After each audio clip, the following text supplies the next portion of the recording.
Hi everyone, Josh here, Dartmoor Reach Alpaca Farm Yoga and Glamping.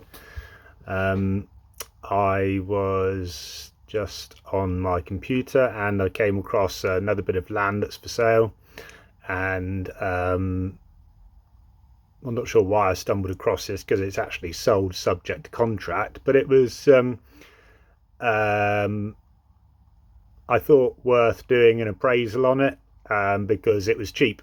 The land was cheap. But saying that, there's not an awful lot of land with it.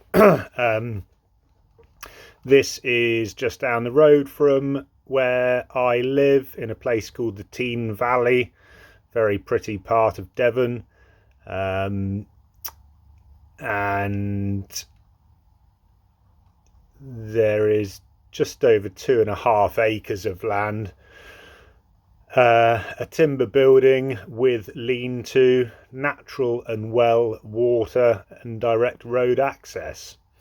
So the first thing that I'd say about this is that there is not enough land there to satisfy the planners that you could make a viable rural business here. But like I said on previous videos, you don't have to own the land to make a business on, to approach the planners with your business plan. You don't have to own the entire 12 acres or whatever it is, 12.5. You can rent it.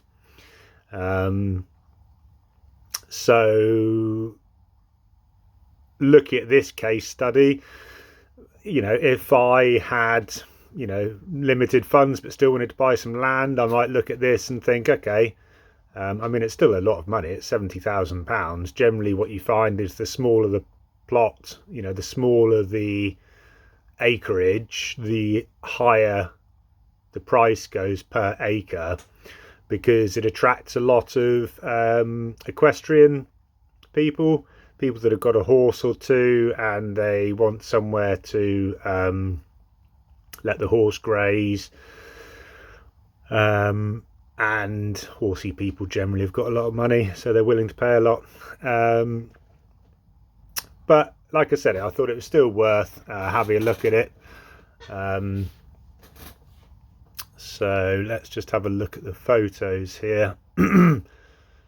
But yeah, no, sorry. First of all, what I was going to say was, if you see smaller parcels of land that are within your budget, it may well be worth going. I always think it's worth viewing properties.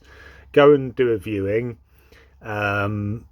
chat to neighbours, because you might get down there and just find a really cool neighbour or a farmer or whatever, and you might get chatty and say, look, I want to do a rural business or a farming business, and they might just be really on board with what you want to do, and you might find that they'd be willing to rent you 8 to 10 acres of their land. Sometimes what you find is farmers,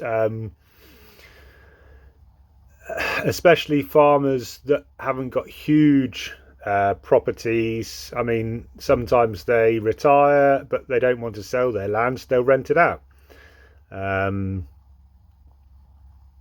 I know lots of farmers that have done this. They've retired from farming, but they want to keep the land in the family, so they rent it out to a neighbour next door. So you could go down, do a viewing on the land, and possibly find like I say, a good neighbour that's willing to rent you a bit. And before you know it, you've got the 12 acres there, and you're ready to go and approach the council with your business plan, and you've paid 70 grand to possibly start living your dream. Anyway, back to these photos. So yeah, it's looks quite pretty. The timber building is in a bad state of repair. Looks like it needs ripping down and putting back up, or the wind might do that for you. But the fact that it's got a timber building there already, or any building there, is always a bonus, because the way that I look at it is, if there's some sort of structure there, then you can do up that structure, make it a bit better. That could be your temporary home, or it could be your first sort of barns for your animals. There's a precedent set there that there's a building there, so the building will stay there. That's the point that I'm making. But yeah, the barn is in a pretty bad state of repair.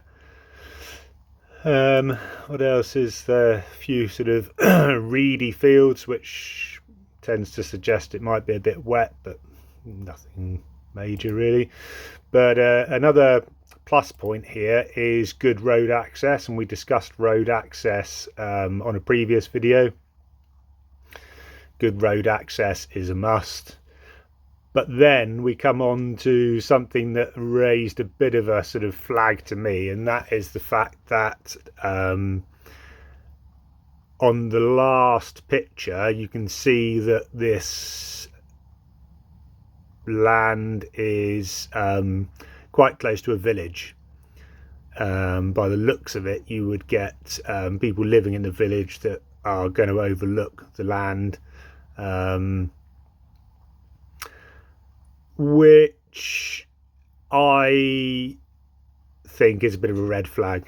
I'm a firm believer in having your privacy. The more privacy you've got, the less busybodies there are looking out their window and thinking, oh, what's that person doing, you know, or might complain to the council just because I can.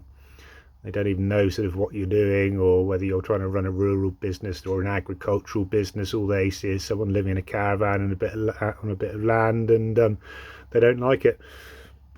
So yeah, this particular parcel of land, I think personally is perfect for equestrian use. Have a couple of ponies there, but I think it would still be worth going to visit if you are interested in trying to live on the land, trying to live your dream. It's always worth going to do a viewing, because you never know what you're going to find out. Go and have a look at the land, speak to houses overlooking the land, you know, ask them why they think it's up for sale, and you might just glean some really interesting information. You might even bump into the owner, get chatting to them, and you know, who knows, the owner might like you and want to do a deal with you there and then. But yeah, I thought it was just interesting to do this little case study, quick one. There's some good bits of land, there's some bad bits of land, and this one, for me personally, has got a question mark over it. So yeah, that's it.